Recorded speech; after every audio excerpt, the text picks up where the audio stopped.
자, 한번 해볼게요. 첫 번째 비문학. 자, 비문학 풀 때 이제 정리하는 걸 한번 연습해보자. 우선 문제를 한번 보자. 1번. 윗글을 바탕으로 할 때 기억의 이유로 가장 적절한 것은? 그러니까 한 편의 글은부터 기억 나오는 데까지 읽고 나서 그 다음에 1번 문제를 풀면 돼.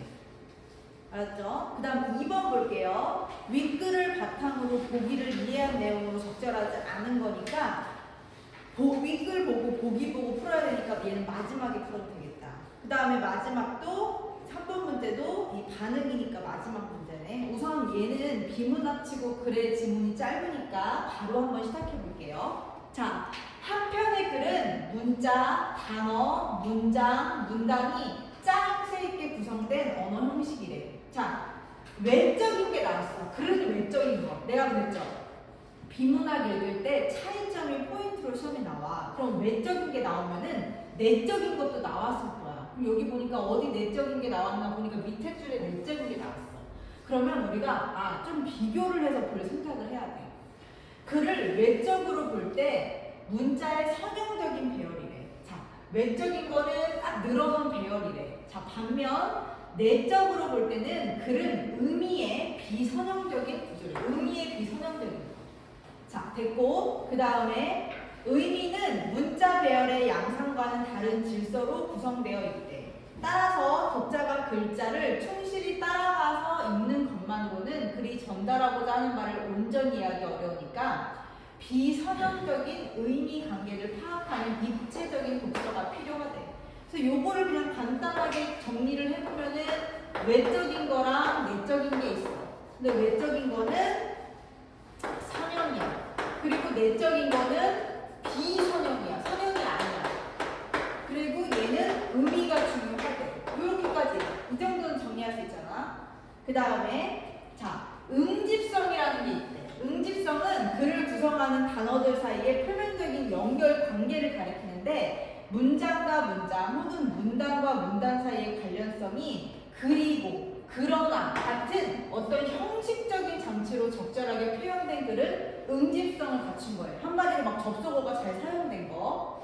그 다음에 통일성이라는 게 나오네. 응집성과 통일성이 이제 다를 거야. 그럼 그거를 어떤 게 다른지를 봐야지. 통일성은 글을 구성하는 단어들 사이에 내용적인 일관성을 가리킨대. 문자 혹은 문단들이 일관된 주제로 내용상 유기적인 관계를 맺고 있는 글은 통일성을 갖춘 글이래. 응집성이나 통일성이 하나라도 갖추지 못한 글은 짜임새가 떨어진대. 예를 들어서 오늘 날씨가 너무 덥다. 나는 시원한 물이 먹고 싶다가 그런 구성이래. 자, 그러면 요거 보기 전에 위에 거를 다시 한번 내가 정리해 볼게. 응집성이라는 게 있고 통일성이라는 게 있는 거야. 근데 응집성은 뭐냐면은 바로 형식적인 장치예요. 형식적 장치.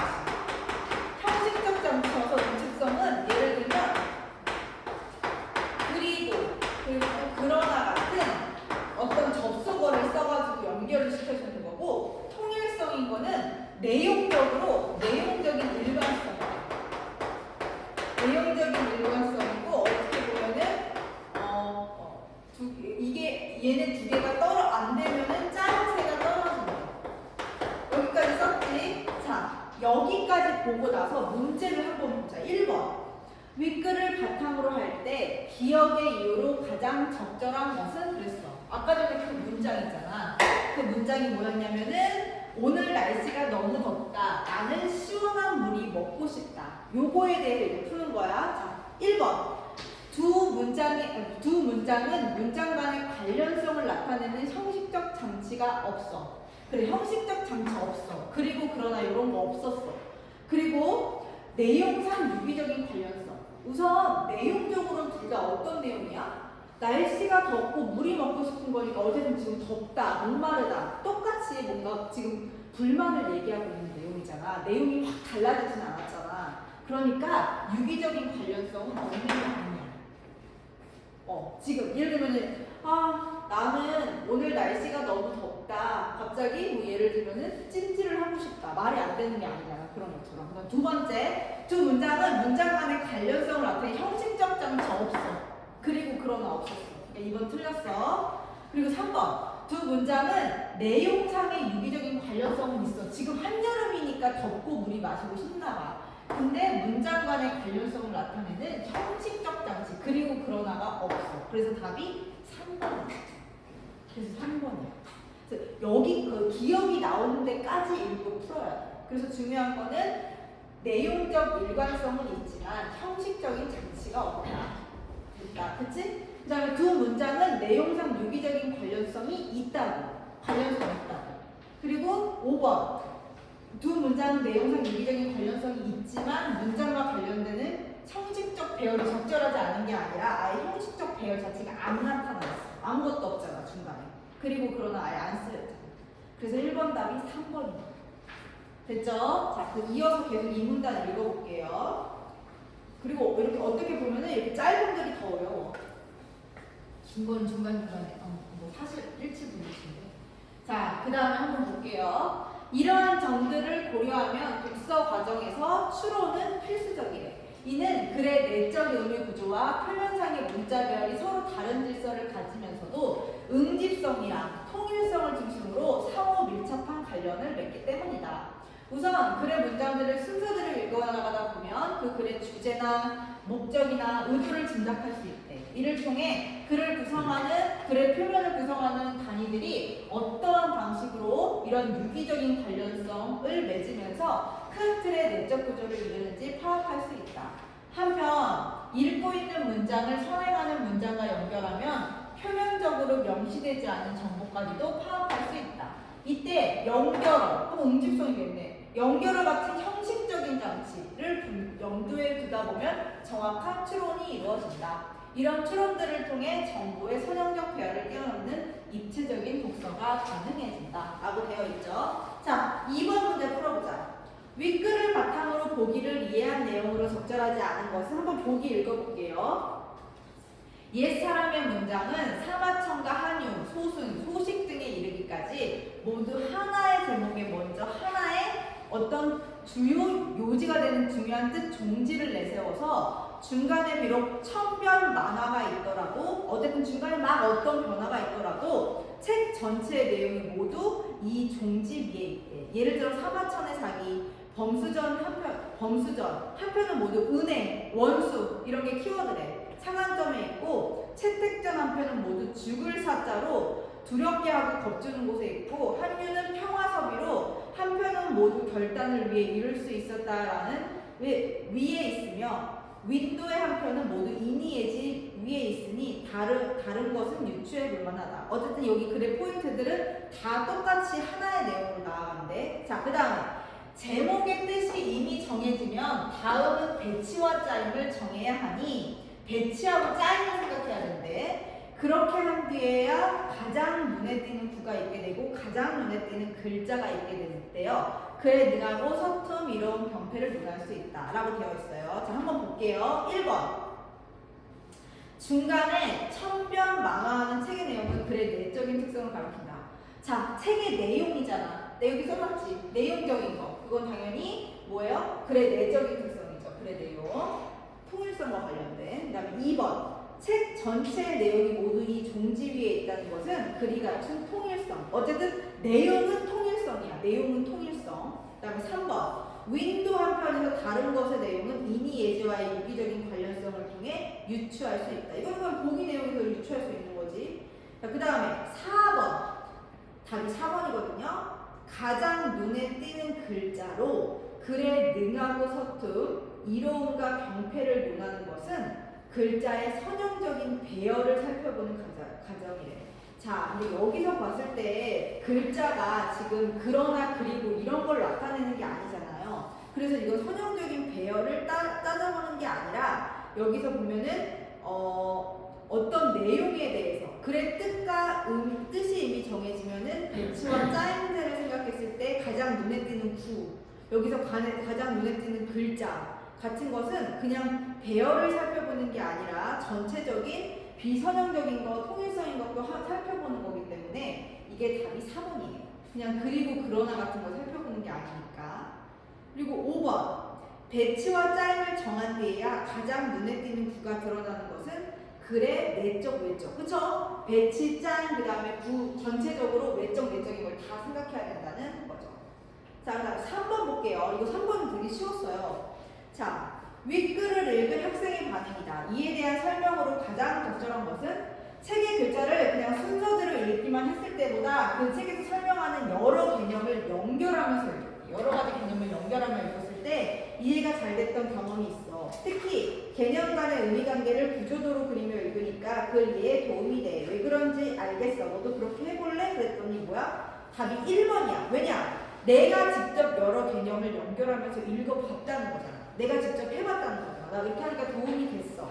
그러니까 답이 1번이야. 우선 2번 반성 같은 거 하지 않고요. 3번 한 사람도 있을 것 같아. 근데 특정 분야의 글 읽기라는 특정 분야를 꼬집어서 얘기해주지 않았어. 그 다음에 4번 독서 계획을 공유하지 않았어. 나는 앞으로 어떻게 할 거야 이런 건 아니야. 그 다음에 5번째 상대방의 독서 전략은 언급되지 않았습니다. 그래서 답이 3번의 1번.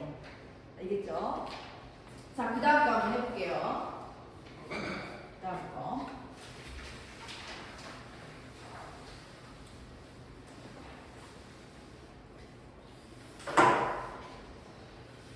자, 해볼게. 자, 우선 문제를 한번 볼게. 가와 나에 대한 설명으로 가장 적절한 것은 하니까 우선 가 먼저 읽고서 1, 2, 3, 4, 5 해도 답 나와. 그래서 가 먼저 해도 되고, 가 읽고 1번 봐도 되고, 그 다음에 일치, 불일치 문제가 있어요, 5번에. 그 다음에 6번하고 7번, 그럼 8번, 그 다음에 9번. 예를 들어서 내가 시간이 늘 어느 스타일이야. 그럼 9번 먼저 풀어. 9번 한번 볼까? A 뭐야, A. 계승되었다야. 계승되었다를 이어졌다로 하면 돼. 이어졌다. 왜냐면은 계승할 때 걔가 이 승이 이을 승자야.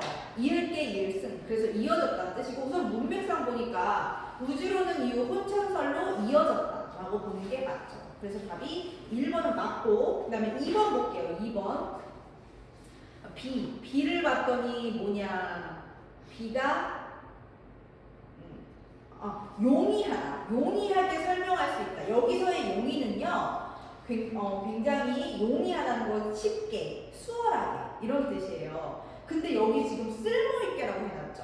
자, 쓸모있는 거는 굉장히 유용하고 가치 있는 것이기 때문에 요거는 쓸모있게는 용이하다랑 맞는 게 아니라 유용하다랑 맞는 거야. 유용하다.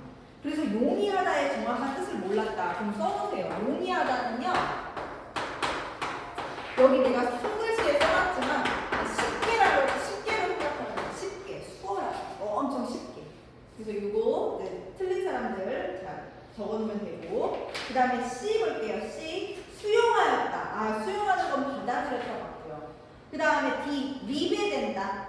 위배되는 건 어긋나는 거고요. 그 다음에 E 도입했다. 그거는 끌어들였다라는 뜻입니다. 자, 한번 볼게요. 이거 그래서 이제 우리는 4, 5, 6, 7, 8 해결하면 돼요.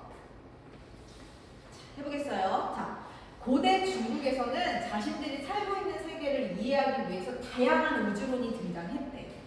네모나고 평평한 땅 위를 둥근 하늘이 천구가 덮고 있다는 개천설에서 출발한 우주론은 이후 혼천설로 계승되었다. 어쨌든 뭐 개천설 나왔다, 우주론 나왔다, 그 다음에 혼천설로 이렇게 이어졌대. 쭉. 그 다음에 혼천설은 기로 채워진 천구가 네모진 땅 주위를 회전하는 일주운동을 한다고 주장했대. 어쨌든 여기 위에 천구가 기라는 걸로 채워져 있는데 얘가 회전 운동을 하는 일주운동을 한대. 그래서 요걸 내용을 정리해보자면은 천구라는 게 있고 천구가 뭐야? 기로 채워져 있고 그 다음에 얘가 회전 운동을 한다. 그 다음에 땅은 어떻다고요? 땅은 네모진 땅. 땅이 네모나다고 생각했던 거예요. 옛날에. 자, 됐고 그 다음에 또한 하늘의 반은 평평한 땅을 덮고 나머지 반은 땅 아래에 있어서 이 땅 위에 사는 인간의 눈에 나머지 반은 가려져 있다고 봤대. 그러니까 하늘의 반에 평평한 땅 위를 덮고 나머지 반은 이렇게 가려져 있대. 그래서 인간의 눈에 반은 가려져 있다고 봤대. 그럼 이것도 볼게. 이게 땅이 위랑 아래로 나눠져 있대. 근데 아래가 어떻게 되어 있대? 가려져 있대. 자, 가려져 있으므로 우주를 어떻게 이해하느냐에 따라서 세계관도 달라졌으니까 우주론은 이후 학자들의 아주 중요한 관심을 가져요. 됐죠? 여기까지. 자, 이 내용 바탕으로 자, 봐봐. 한번 5번에 틀릴 거 있나 보자. 5번. 자, 5번 볼게. 5번 일치불일치 문제. 1번. 고대 중국에서는 하늘과 땅의 형태와 그 관계에 관심이 높았다.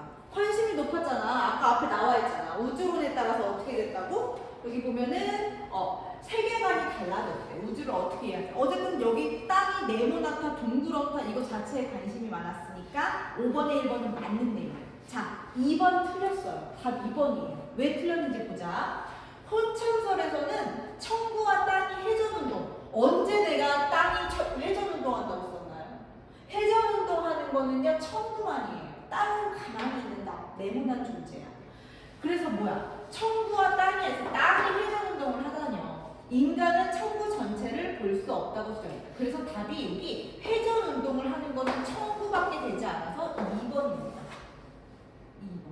그래서 내가 비문학을 예를 들어서 완벽히 한 지문을 읽고 다 못 맞아. 그러니까 1문단 읽고서 5번 문제 풀면 돼. 됐죠? 다음에 이제 이어서 다시 앞으로 가고 있어요. 다음에 2문단 가볼게요.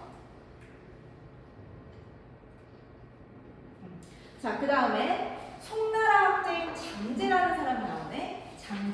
장제는 혼천설을 심화하는 개념들을 제시함으로써 형이상학적 세계관을 체계화했대. 그는 여기서 말하는 장제는 공간에 가득 찬 기인 태허와 구체적인 자연현상이나 사물인 객형이 우주를 구성하는 기본 요소라고 봤대. 자, 우리 여기 전체 지문에서 핵심 지문이 여기 2문단이야. 여기를 이해해야지 맞을 수 있는 문제가 두 개야. 한번 볼게. 자, 여기 우리가 정리를 한번 할게. 자, 이거 정리를 하자면은 우주의 기본 요소가 있어. 우주의 기본 요소가 뭐래? 여기 장제가 생각했을 때 첫째, 기억은 기억. 그 다음에 니은이 뭐냐면은 자연 현상.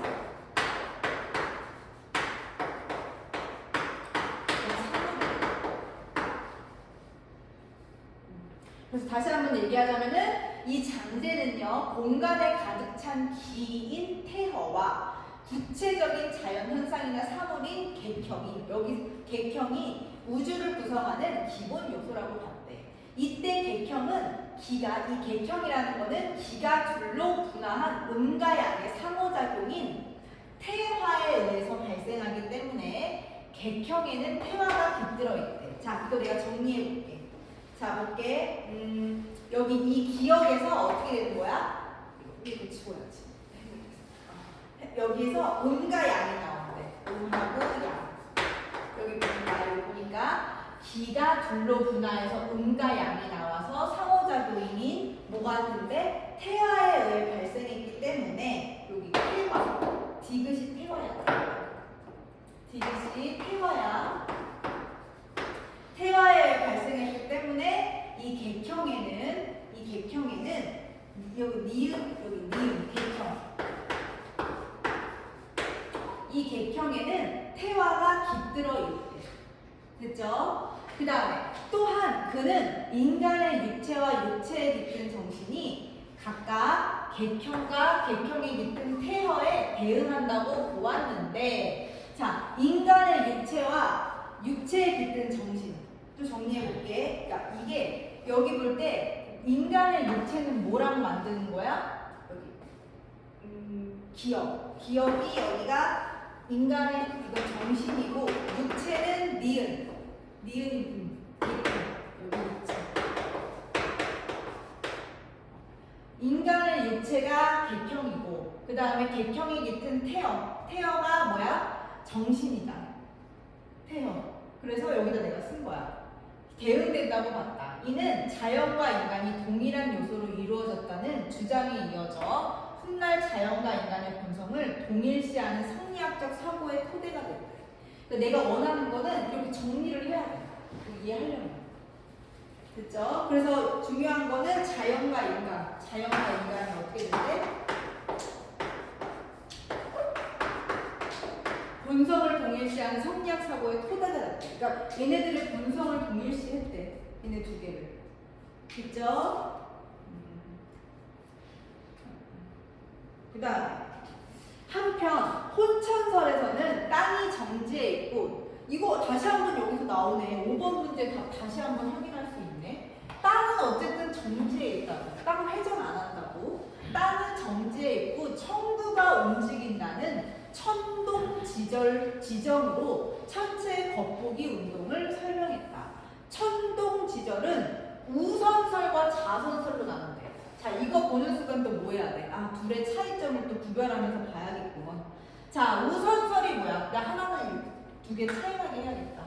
우선설은요, 천구가 동에서 서로 움직이고, 동에서 서, 천구의 안에 있는 천체들은 서에서 동으로 움직인다는 입장인 반면, 그러니까 어쨌든 천구가 움직이는 거랑 천구 안에 있는 천체들이 움직이는 거랑 반대네. 자, 자선설은 천구와 같이 천체들도 동에서 서로 움직인다는 입장을 취하면서 천체들이 서에서 동으로 움직이는 것처럼 보이는 것은 천구보다 속도가 느리기 때문이라고 주장하였다.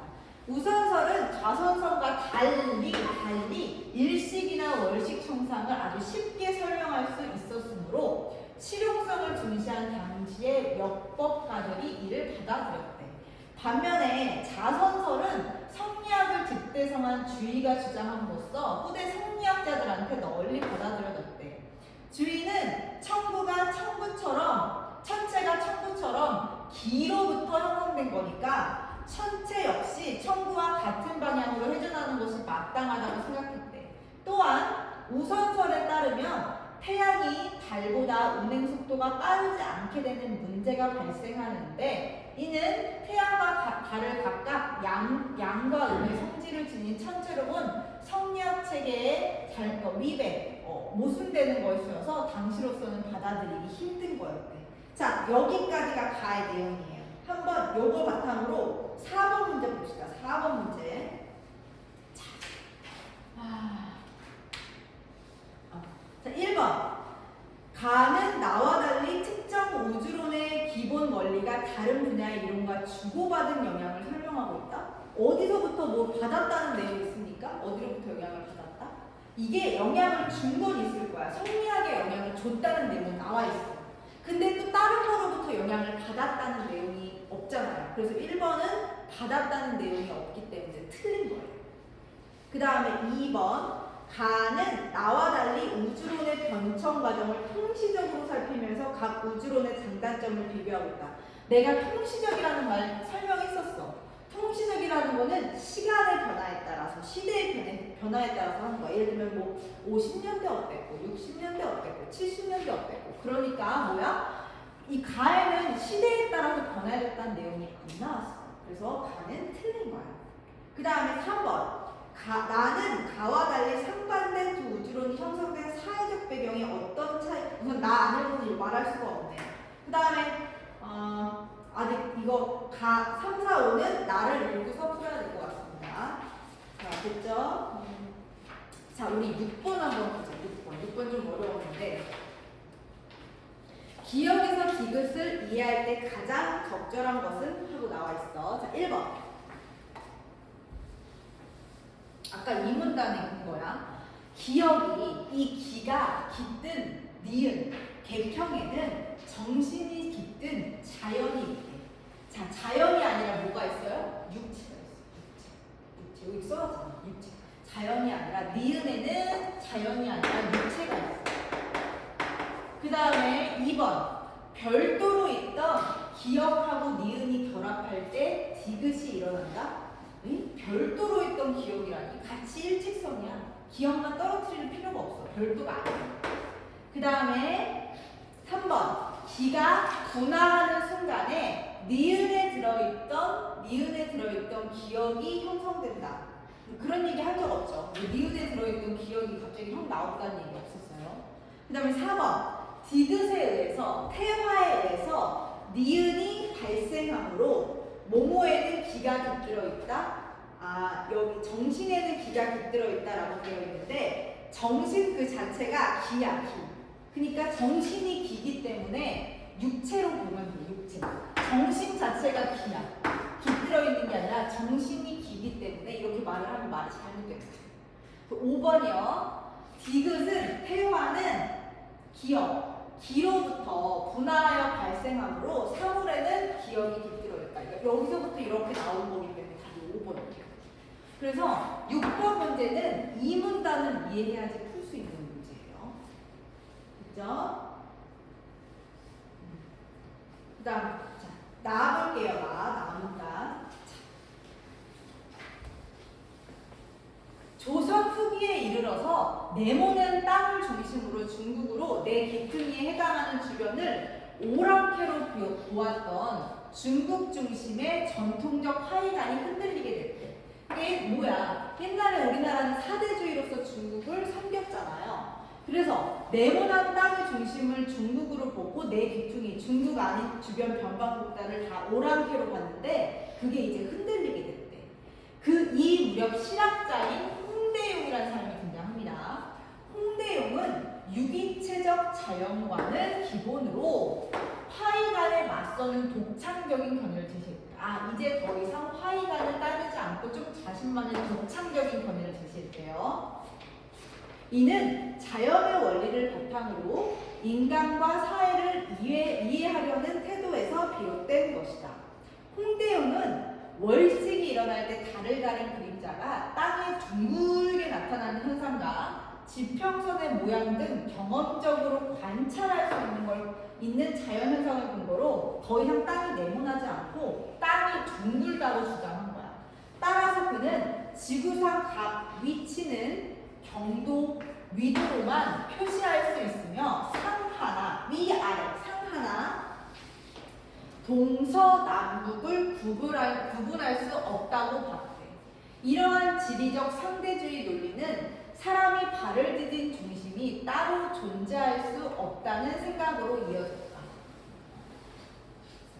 그 다음 어쨌든 자, 아울러 그는 상하지세라는 걸 도입해서 지구가 둥금에도 불구하고 짚으면 어디에서나 사람이 발을 딛고 살 수 있는 이유를 설명했대. 그게 뭐야? 위아래에 있는 것처럼 보이게 하는 힘인 상하지세가 형성되는 것은 지구의 자전으로 인해 땅이 빠른 속도로 회전하기 때문에 안 떨어진다고 생각한 거예요. 계속 움직여서.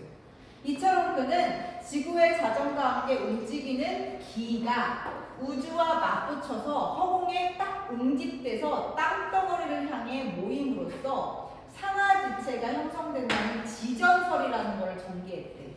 이러한 사유를 근거로 그는 사물의 운동과 형성에 양의 조화가 관여한다는 성리학적 논리를 부정했대. 그는 과 양이 별개의 기가 아니라 별개가 아니라 뭐야?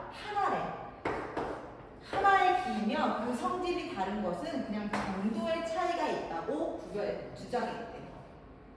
그 다음에 더 나아가 그는 우주를 안과 박이 없으며 그 어떤 방향도 존재하지 않는 무한한 공간으로 여겼대. 기로 가득 찬 공간에서는 천체들이 떠돌 뿐이므로 우리가 보는 천체들도 광대한 우주의 일부에 지나지 않는다고 주장했는데 이는 세계의 중심을 부정하는 그의 상대주의적 입장이 우주 공간까지 확장된 것이다. 이제 더 이상 세계의 중심이 중국이 아니라는 거죠. 세계와 우주에 대한 홍대영의 통찰력은 전통적 화의관에 대한 비판으로 이어져서 그는 세계 문명의 중심을 뜻하는 화와 변방의 오랑캐를 뜻하는 이의가 근본적으로 다를 바 없다고 간주했다.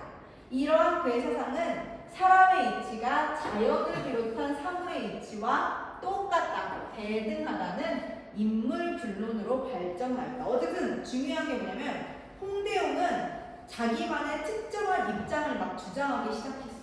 자, 4번 답이요. 답이 4번이에요. 봐봐. 나는 가와 달리 특정 학자 누구야? 홍대용. 홍대용의 생각이 정말 많이 드러났어. 홍대용밖에 자, 전통적인 세계관이 뭘까? 얘기할 수 있는 사람은 뭐야? 중국이 중심인 거 뭐야? 무슨 론? 화이론. 화이론을 비판하고 있다. 맞아, 화이론. 그래서 답이 4번입니다. 그리고 아까 틀린 3번 볼까? 나는 가와 달리 상반된 두 우주론이 형성된 사회적 배경. 왜 사회적 배경? 그런 거 안 나왔어요. 사회적 배경 얘기. 5번. 가나 모두 특정 우주론이 다른 우주론의 근거? 뭔 소리예요? 다른 우주론의 근거가 되는 이유를 말하지 않죠. 정확하게 4번에 4번. 홍대용 얘기가 너무 많이 나왔잖아. 됐죠? 그 다음에 5번. 이거 아까 했죠? 그리고 나머지도 한번 읽어보면요. 주위와 역학가들은 모두 천동 지정을 수용했지만 천체 움직이는 방향에 대해서 한 명은 어떻게? 뭐 동쪽에서 서쪽, 서쪽에서 동쪽 해가지고 막 달랐잖아. 그 다음에 4번. 홍대용은 상하지세에 대한 설명을 바탕으로 사물의 형성에 음가양 아니라고 했죠. 그냥 정도의 차이만 있고 둘 다 음양 나누면 안 된다고 했어요. 그 다음 5번. 홍대용은 세계와 우주의 중심은 존재하지 않으니까 뭐야? 중국과 조선의 위계됐어. 그러니까 더 이상 우리가 중국이 중심이 아니라는 거야. 그래서 5번도 맞는 거죠. 그리고 6번 했고 7번. 자, 가의 장제와 나의 홍대용의 공통점을 찾아요. 공통점. 자, 봐봐. 관찰을 한 사람은 홍대용이야. 실학자인 홍대용만 관찰을 해서 지구가 둥글다고 생각한 거잖아. 장제가 관찰했다는 내용은 안 나와서 기억은 틀려. 니은. 자연의 이치를 설명하기 위해 새로운 이념. 그쵸? 새로운 이념 뭐가 있어요? 가에서 장제가 제공한 새로운 이념은 뭐예요? 가에서 보면은 뭐가 깃들어 있고 뭐가 어떻게 태어, 뭐 백형, 기, 태여, 백형 이런 거 다 장제가 어떻게 말하는 거야? 개념을 제시하는 거잖아. 그리고 홍대용은 계속 새로운 거 뭐 상하지세부터 시작해가지고 했으니까 둘 다 새로운 이념 제시했어. 그 다음에 둘 다 뭐야? 자연현상을 설명하는 이론을 인간한테도 적용했어. 우선 홍대용은 방금 읽었잖아. 맨 마지막 줄에 보면은 그의 사상은 사물의 이치가 자연을 비롯한 사물의 이치와 대등하다. 어쨌든 똑같다고 봤지? 그럼 장제가 말한 건 어디 있나? 자, 장제가 말한 거는 1문단에 2문단 바로 위에 줄 가면요. 훗날 자연과 인간의 본성을 동일시하는 성리학적 사고의 토대. 어쨌든 뭐야? 자연과 인간은 똑같이 생각했다. 그래서 답이 니은디귿이 5번. 7번에 5번. 됐죠? 그 다음에 8번 볼게요. 8번. 자, 윗글의 내용과 관련한 학자들의 견해이다. 윗글의 읽은 학생이 보기에 대해서 고일 반응으로 적절하지 않은 것. 자, 이거 어떻게 풀면 되냐면요. 여기 보면은 가나다 있지. 그리고 여기 가나다 있지. 가 읽고서 1번 봐야지. 가 있는 1번. 나 읽고서 2, 3번 봐야지. 그리고 다 읽고서 4, 5번 보면 돼요. 자, 가부터 읽을게요. 가. 천부의 회전에 의해서 기의 움직임이 생기고 이를 통해 땅이 떠받쳐진다. 이러한 기의 움직임이 없다면 사람이 서 있는 땅은 아래를 향해서 떨어질 거래. 아래를 향해서 떨어질 거래. 자, 봐봐. 홍대용은 기의 움직임에 의해 땅이 떠받쳐진다는 가의 입장을 긍정함으로 기의 움직임이 없다면 땅이 아래로 떨어질 것이라 주장했겠군. 자, 홍대용이요. 앞에 한번 보세요. 내가 근거 찾아볼게요. 자, 홍대용은요. 봐봐요. 홍대용은요. 상하좌우로 봤을 때 위아래가 없다고 봤어. 여기 나의 맨 마지막 질문, 나의 맨 여기 맨 밑에 볼게요. 한번. 따라서 그는 지구상의 각 위치는 경도랑 위도만으로 표현할 수 있으며 상하나 동서남북을 구별할 수 없다고 봤다. 상하나 동서남북을 구별할 수 없대. 그치? 그리고 그 밑으로 하나, 둘, 셋, 넷, 5줄 내려가 볼게요. 위아래가 있는 것처럼 보이게 하는 힘인 상하지세가 형성되는 것은 지구의 자전으로 인해 땅이 빠른 속도로 회전하는 거예요. 어쨌든 위아래가 있는 것처럼 보인다는 거는 위아래가 없다는 뜻이잖아. 근데 이거 봐봐. 홍대용이 기의 움직임에 의해 땅이 떨어져진다는 가의 입장을 긍정해서 기의 움직임이 없으면 아래로 떨어진다고? 아래 자체가 없는데 그냥 이렇게 자전하면서 중심이 이렇게 있는 말과 맞지 않잖아요. 홍대영의 주장. 그래서 답이 1번이에요. 1번. 아래로 떨어지지 않아. 자, 그 다음에 나와볼게.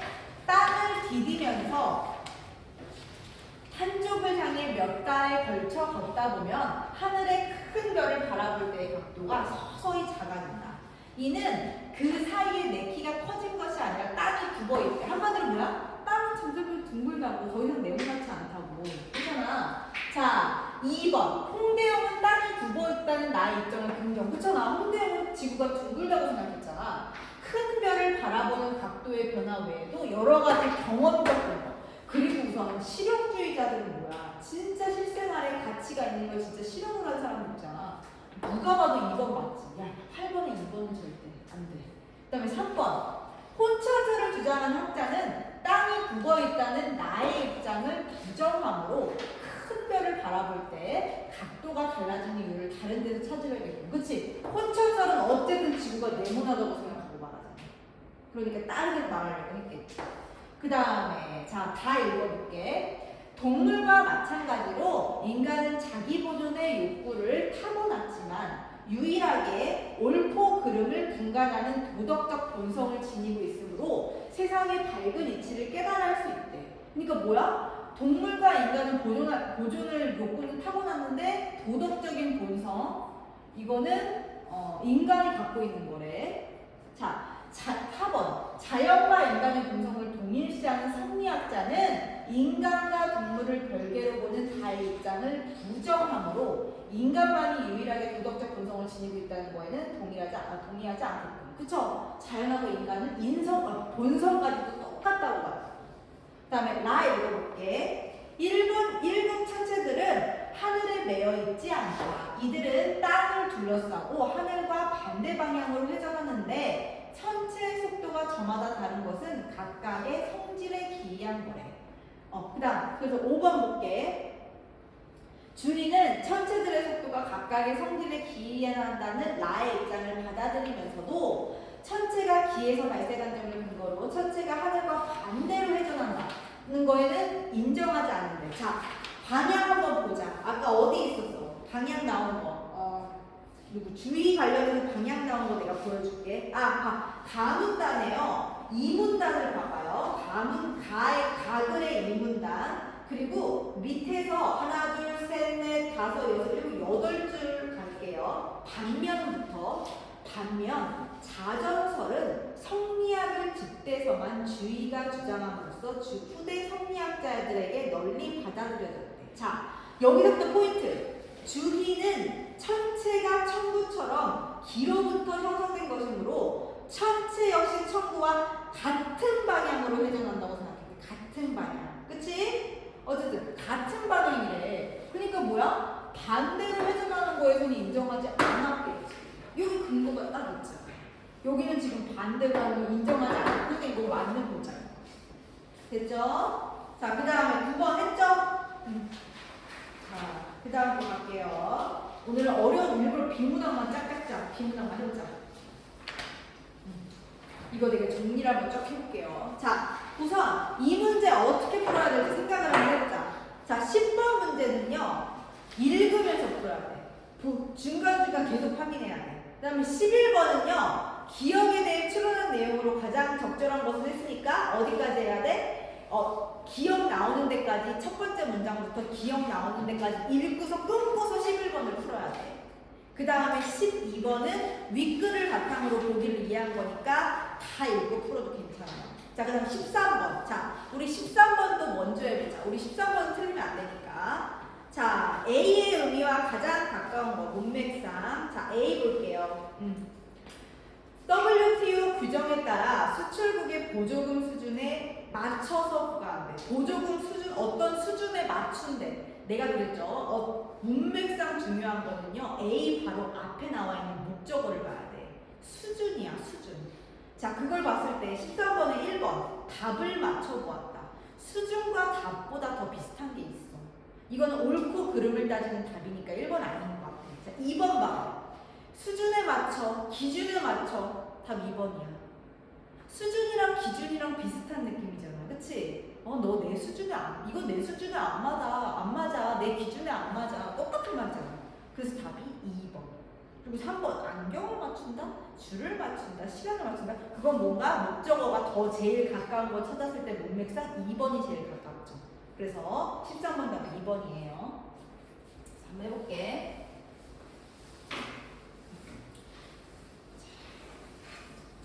그리고 이 질문을 읽을 때 뭐를 생각하면 되냐면 나는 외제차를 떠올리면서 읽었어. 외제차. 요즘에 그 막 전기차 보조한다는 거잖아요. 우리나라 아이오닉 같은 거 개발돼서 난리죠. 지금 외국에서 아이오닉이 너무 인기가 많은 거야. 테슬라 이런 것보다. 그래서 어떻게 하냐면은 더 이상 보조금 같은 거 안 주려고 해. 우리나라 사람들이 이제 현대차, 기아차를 많이 사니까. 그럼 한번 이거를 배우면서 보자고. 자, 비관세 자유무역을 표방하는 자유무역협정 WTA 체결이 활발하게 이루어지고 있음에도 국가 간 통상 분쟁이 여전한 이유가 무엇일까? 자, 이제 이걸 설명해 주겠다는 거잖아. 도대체 무역이 이렇게 활발한데도 왜 이렇게 분쟁, 왜 이렇게 다툼이 계속 일어날까? 하고 이제 얘기해 줄 거야. 이는 수출국 정부가 자국의 특정 기업, 예를 들어 우리나라 삼성, 우리나라 뭐 LG 이런 특정 기업이나 산업을 재정적으로 지원하는 보조금 때문이래. 수출국 정부가 지원하는 보조금 때문에 우리 이렇게 싸움이 일어나는구나. 이제 이걸 알겠어. 자, 보조금을 지급받은 쪽은 가격 경쟁력을 높일 수 있지만 수입국에서는 동종 사업이 피해를 입는 일이 발생한다. 이에 WTO 세계무역기구는 보조금 지급 효과를 낮출 수 있는 상세 관세를 수입국이 부과할 수 있도록 한다. 자, 내가 일부러 다른 색으로 표현하는 거야. 왜? 요거 상세 관세는 수입국 거, 요거는 내 거. 왜냐면 수출국에서 주는 거는 보조금이야. 수출할 때. 근데 예를 들어서 수출할 때 보조금, 예를 들어서 우리가 지금 외제차를 잘 못하는 이유가 외제차가 비싸잖아. 우리나라에 올 때. 근데 예를 들어서 외제차를 우리나라 차랑 가격이 비슷하게 막 보조금을 줘가지고 살 수 있게 해줘. 수출국에서 막 미국에서 막 보조를 해. 그럼 우리나라 사람들은 대부분 외제차를 탈 거야.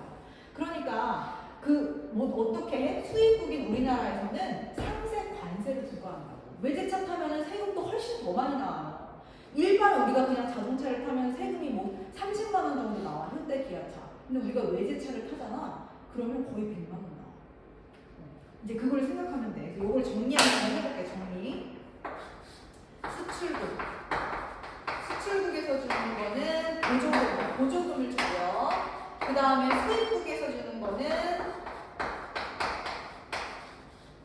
상계 관세를 줘요. 그리고 중요한 거는 이렇게 보조금을 주는 거는 자유무역 취지에 안 맞아. 우리가 자유무역을 하는 데 있어서 우리가 불리해. 그리고 얘는 이거를 줌으로써 자유무역 취지에 맞추려고 하는 거야.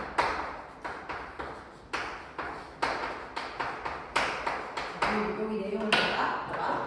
부과할 수 있도록 한다. 자, 보조금 지급으로 인해 발생하는 무역 교란 현상. 여기 무역 교란. 자유무역 취지에 안 맞아. 보조금을 줌으로써 더 이상 뭐 우리가 물건 사는 데 있어서 공정하지가 않다.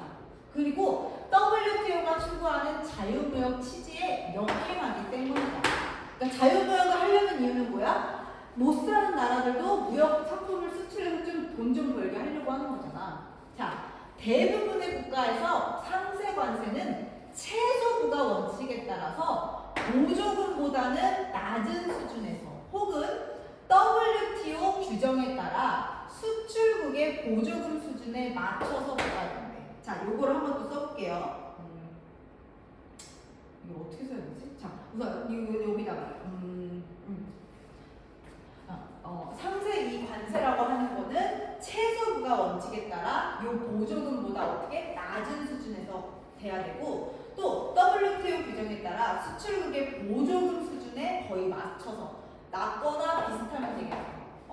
부과된대. 그런데 일부 국가에서 상세 관계를 얘를 어떻게 과도하게 부과하여서 그러니까 예를 들면은 외제차 사면은 막 몇 천만 원을 내라고 부과를 하는 거야. 이 산세 관계를 과도하게 부과하여 수입품의 가격이 국제 가격보다 높아지기도 하는데 이 경우 상대 관계가 무역 장벽으로 기능하게 된다. 이렇게 무역 기능 우리가 써놓을게 내용 정리해서 예를 들어서 무역 취지에 맞게 원래는 최소 부과를 해야 돼. 최소 부과를 해야 돼. 상세 관세는. 그래서 이거 금액은 보조금보다 작게 부과해야 된다고 했어. 근데 WTO에서는 어떻게 하래? 딱 보조금 수준으로. 지금 이 내용을 여기다 정리하고 있는 거야. 원래 최소 부과 원칙에 따라서 보조금을 해야 되는데 WTO 규정에 따라서 수출금의 보조금 수준에 맞춰서 하는 거니까 여기는 보조금 수준이고 중요한 거는 하나는 또 엄청 과도하게 부과. 그럼 이렇게 되면 어떻게 된다고? 이게 바로 무역 장벽이지. 예를 들면요, 우리가 옛날에 이명박 정부 때 그 고기 수출하는 거랑 자동차랑 막 협상을 했는데 자동차는 안 열어줬어. 그래서 예를 들면은 외제차를 살 때 우리나라에서 사는 것보다 일본에서 사가지고 오는 게 더 싸. 일본 자동차 이런 거.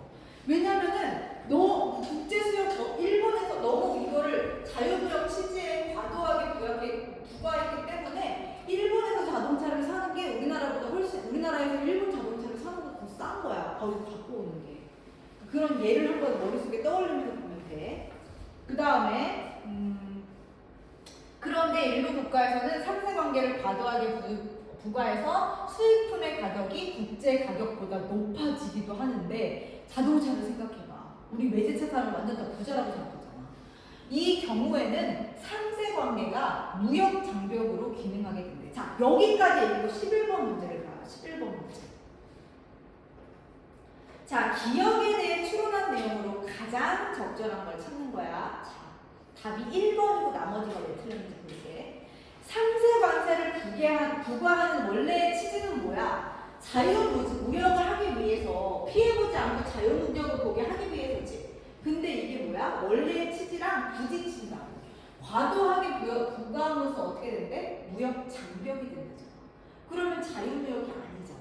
그래서 답이 1번이고 2, 3, 4, 5번을 한번 보자. 2, 3, 4, 5번. 2번.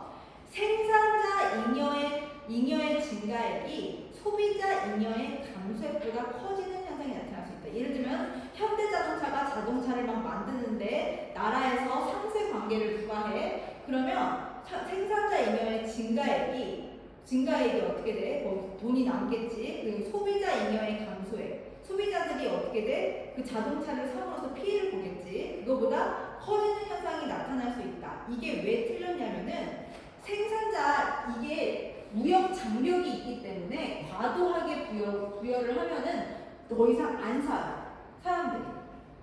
그래서 생산자 잉여의 증가액이 소비자 잉여의 감소액보다 커지는 현상이 나타나지 않아. 좀 더 내가 부연 설명을 해줘야 될 것 같은데. 어디 문맥을 봐야 되는지 내가 얘기해 줄게요.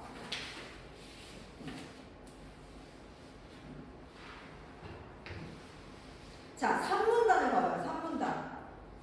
여기 있다. 지문의 3문단을 보면요. 하나, 둘, 셋. 아, 우리가 이걸 아직 다 안 읽었구나. 이거 안 되겠다. 다 안 읽어서 아직 할 수가 없어요. 좀 이따 얘기해 줄게요. 이거 1문단, 2문단까지밖에 안 했죠? 3문단. 네, 좀 이따 여기까지 하면서 내가 얘기해 줄게요. 자, 여기서부터 저 문장 나올 거예요.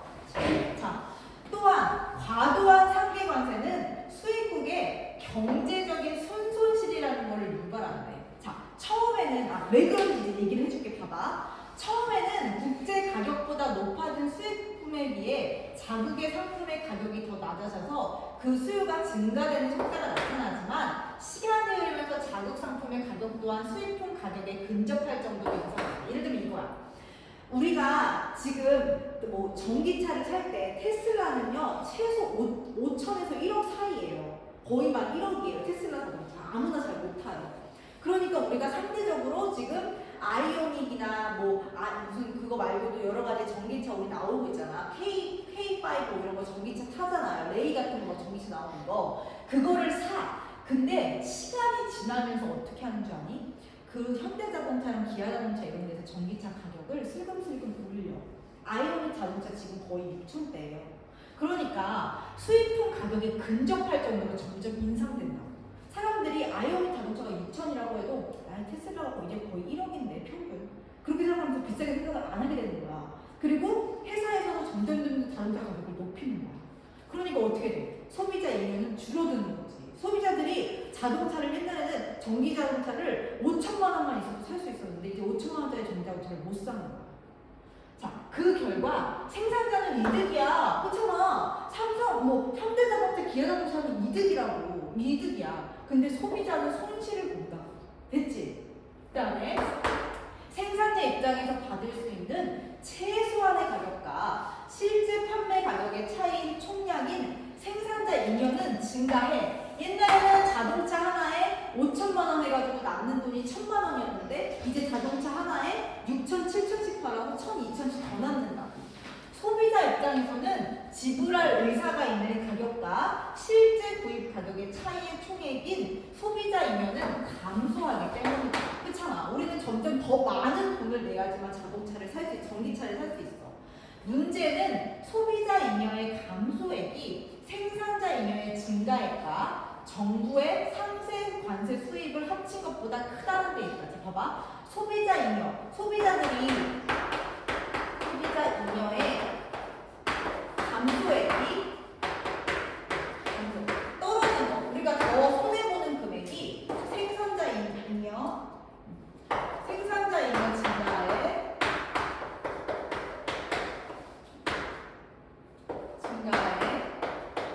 그 다음에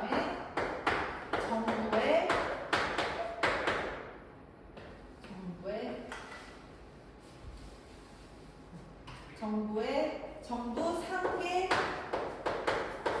관세 수입 이걸 합한 것보다 크대. 자, 수입국 입장에서는 상품의 가격이 국제 가격과 동일한 것에 비해 자국 경제에 순손실이 발생하는 거예요. 자, 수입국. 그러니까 자동차를 우리가 수입하잖아. 수입국 입장에서는 상품의 가격이 국제 가격이랑 동일한 거에 비해서 그러니까 사람들이 다 외제차 타려고 할 테니까 자국 경제에 순손실이 발생한다. 됐죠? 자, 그 다음에 그럼에도 상계 관세를 적극적으로 활용하는 국가들은 상계 관세로 인해 발생하는 손실보다 자국 사업 보호의 이익이 더 크다고 판단한대. 수입국이 상계 관세를 부과하면 수입국 정부뿐만 아니라 보조금 지급의 타당성과 관련하여 수출기업, 나아가 수출국 정부도 조사 대상에 포함되는 것이 일반적이에요. 이 때문에 상계 관세는 우리나라 거를 보호하려고 하는 거기 때문에 외교적인 마찰과 갈등을 수반하는 경우가 빈번하다. 그러므로 WTO 협정에서는 상계 관세 부과에 대한 조사를 시작할 때 반드시 협상을 해야 돼. 규정하고 있으며 조사 대상 국가의 동의를 얻어 현지 실사도 진행하도록 규정하고 있다. 자, 우리나라도 지금 자동차 사업이 사는 이유는 농촌 쪽에 우리가 다 몰아서 손해를 보기로 했어. 그러니까 요즘 어때? 쌀 농사 짓는 사람 별로 없잖아. 외국에서 다 수입을 해오니까. 그러니까 한쪽이 유리했으니까 한쪽은 불리하게 한 거야. 자, 볼게 10번. 윗글에 대한 설명으로 적절하지 않은 것은 1번 봐봐. 보조금과 상계 관세는 수입국 가격에 상반된 효과를 보인다. 둘 다 뭐예요? 둘 다 상반된 효과를 보인다. 아까 내가 정리했잖아요. 위에. 아까 여기 어디 지워버렸나? 어쨌든 수입국 가격이 상반돼. 보조금은 뭐야? 도와주는 거야. 그러니까 자동차를 살 때 그냥 다 돈을 줘. 그러면 외제차 사는 것도 우리도 좋을 거야. 자동차 살 때. 그러니까 예를 들면 이거야. 지금 전기차 사는 데 있어서 지역별로 다 지금 지원을 해주고 있어. 더 이상 이제 기름 쓰지 말라고 보조금을 줘. 그거는 좋아. 근데 뭐야? 상계관서는 외제차 사는 거에만 우리가 안 좋게 하는 거야. 우리 국산차 사면은 플러스를 주는 거야. 그러니까 어때? 상반된 효과를 보이겠지. 자, 그 다음에 2번. 보조금과 상계강세는 이건 당연하지. 둘 다 자국 사업을 보호하는 데 기여하는 거야. 자, 그 다음에 3번. 수입품에 부과하는 상계관세 규모는 수입국 경제에 영향을 미쳐. 자, 과도하면 순손실 일으킨다고 했잖아요. 자, 그 다음에 4번. 상계관세는 외교적인 문제. 아까 그랬죠? 다 협의를 해야 된다고 양자가 마지막 단락에서. 자, 5번. 5번이 왜 틀렸는지 봐봐요. 보조금 수준보다 높은 상대 관세가 부과된 수입품은 관세 부과 이전에 비해 가격에서 소비자에 대한 우위를 받는다. 자, 높은 상계 관세가 부과된 수입품인데 어떻게 우위를 받겠어요? 그리고 보조금 수준보다 어떻게 돼야 돼? 보조금 수준보다 낮게 부과돼야 되기 때문에 우위를 갖지 않습니다. 이거 좀 어려운데. 내가 한번 지문에 어떤 근거가 있는지 얘기해 볼게. 과도한 상계 관세는 수입국의 경제적 순손실을 유발한다. 처음에는 국제 가격보다 높아진 수입품에 비해 자국 상품의 가격이 더 낮아져 부수료가 증가되지만 시간을 지날수록 근접하다. 내가 아까 얘기했잖아요. 아까 처음에 전기차를 5천만 원이면 살 수 있었는데 점점 어떻게 됐어? 과도한 상계 관계가 부입되니까, 그러니까 상계 관세가 부입되니까 자동차 회사에서 점점 가격을 올렸다고 했잖아. 그러니까 소비자들이 우위를 갖지 않잖아. 나중에는 비싼 돈 주고 사야 되는 거지. 자, 11번. 가장 적절한 거. 1번. 상계관세를 부과하는 원래 체제랑 상충하는 결과가 나타날 것이다. 라고 나와 있고요. 자, 12번. 12번 해볼게. 11번만 하고 끝낼게. 자, 봐봐. 이 11번 어렵긴 한데. 을국으로부터 X를 수입하던 각국이 있어. 각국은 을국과 FTA를 맺어서 X에 부과되는 관세를 철폐했대. 그 다음에 자유무역 협정을 맺은 직후에 T1 시점에 각국의 수입품 X의 가격은 국제 가격이랑 동일했지만 T2 시점에 을국 정부가 수출 기업에 보조금을 지급하면서 각국의 수입품 X의 가격은 국제 가격보다 하락했다. 이에 T3 시점에서 각국은 수입품의 상계 관세를 부과하려고 하는데, 자, 이거를 내가 정리해 볼게. 자, 봐봐. T1 시점에서는 FTA를 했어. 그리고 T2 수준에서는 T2 수준에서는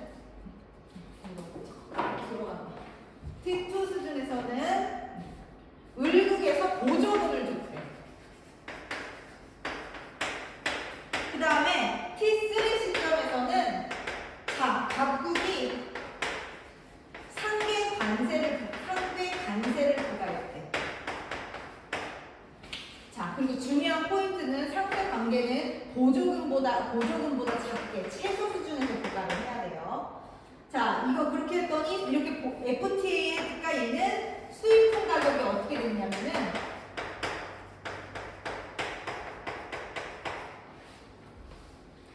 국제 가격이 됐대. 국제 가격.